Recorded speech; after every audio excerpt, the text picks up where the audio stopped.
राज पेशे से व्यापारी था। उसकी उम्र कोई 40 साल थी। वह प्रत्येक दिन सूर्योदय से पहले घर से निकल जाता था और शहर से करीब 1 किलोमीटर दूर नदी में स्नान करता था। आज राज नदी किनारे चलता हुआ घाट पर जा रहा था। तभी उसे दूर से एक लाश दिखी। लाश सड़ गई थी और उसमें से भयंकर बदबू आ रहा था। शायद किसी ने हत्या करके उसे नदी में फेंक दिया होगा। उसका एक बाजू नदी किनारे सूरज की किरणों पर पड़ा था, चमक रही थी। दूर से साफ नहीं दिखा तो वह मुंह पर रुमाल बांधकर नदी के नजदीक पहुंच गया। वह किसी नौजवान व्यक्ति की लाश थी जिसकी किसी ने बेरहमी से हत्या की थी। लाश के शरीर पर जख्म के ढेर सारे निशान थे। लाश के सीने में एक खंजर आर पार निकला पड़ा था। बहुत ही विभत्स दृश्य था। राज ने देखा जो चीज उसे दूर से चमकता हुआ दिख रहा था वो लाश के बाएं हाथ में सोने का कंगन था। कंगन पर अंग्रेजी का के अक्षर खुदा हुआ था। राज को कंगन बहुत महंगा लगा। 5 तोले का जरूर होगा, जिसमें मन ही मन बुदबुदाया। राज राज लालची था। इतने महंगे कंगन को देखकर उसका ईमान डोलने लगा। यदि यह कंगन मिल जाए तो मोटी रकम हाथ लगेगी। राज ने कंगन निकालने की कोशिश की, परंतु दुर्गंध की वजह से असफल रहा। वहां बदबू की वजह से सांस लेना दूभर हो रहा था।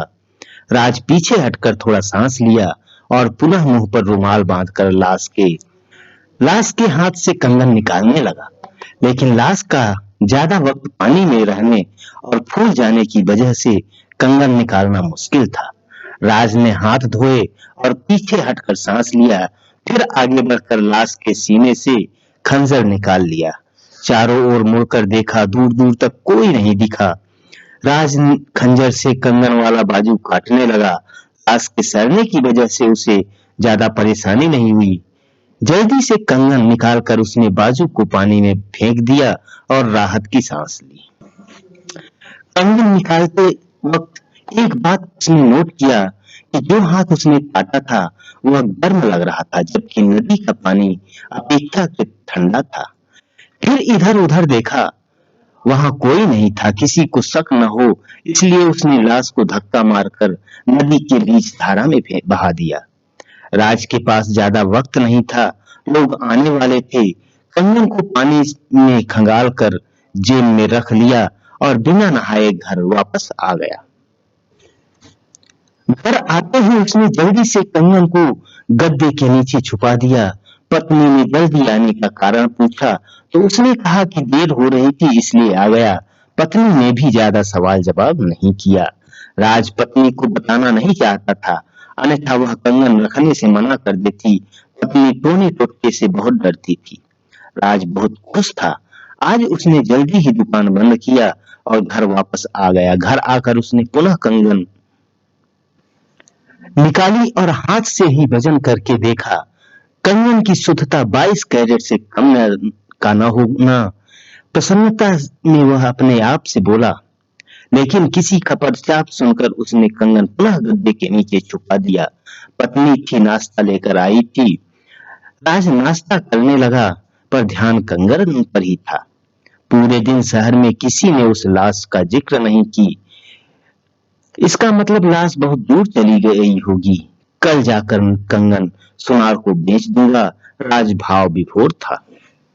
खाना खाकर राज ने बीवी से कहा, आज मुझे अकेले सोना है, पेट में दर्द हो रहा है। पत्नी ने भी कोई ऐतराज नहीं किया और उसे वही चाहिए था। राज ने रूम का दरवाजा अंदर से बंद किया और कंगन गद्दे के नीचे से फिर निकाला। चारों तरफ से देखा, कितना सुंदर है, इसको एक बार पहन कर देखता हूँ। राज ने वह कंगन अपने हाथ में पहन लिए। सोने से पहले उसने कंगन वाले हाथ को देखता रहा। मन तो कर रहा था कंगन अपने पास रख ले, किंतु किसी को पता चल जाएगा इसका डर उसे सता रहा था। धीरे धीरे नींद ने उसे अपने आगोश में ले लिया। आधी रात को उसने अपने कंगन वाले हाथ में कुछ हलचल सा महसूस किया। राज का नींद खुल गया। फिर जो उसने देखा वह अविश्वसनीय था।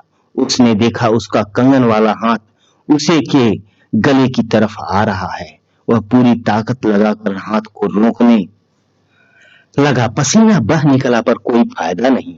राज ने दूसरा हाथ लगाकर फिर रोका, परंतु कंगन वाला हाथ तो उसे फौलाद का बना हो। कोई शक्ति उसके हाथ को नियंत्रित कर रही थी। राज चिल्लाना चाहा, परंतु जैसे किसी ने उसे दबोच रखा हो। उसकी सांसें भी अब उखड़ने लगी थी।